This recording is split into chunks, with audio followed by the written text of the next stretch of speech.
लेकिन साइंसी तहकीकात ये साबित करती हैं कि अगर किसी खातून में या मर्द के अंदर ये अलामत पाई जाती है तो वो लाजमी तौर पे डायबिटिक है या होने वाला है।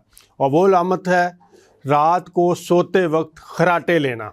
जो मर्द और औरतें रात को सोते वक्त खराटे लेती हैं उनमें इस बात का कभी इम्कान होता है कि वो डायबिटिक या तो हो चुके हैं या फिर प्री डायबिटिक हैं या कुछ अरसे बाद डायबिटीज़ उनको फुल फ्लैज हो जाएगी और उनकी बॉडी जो है उसमें इंसुलिन रेजिस्टेंस जो है वो डेवलप हो रही है।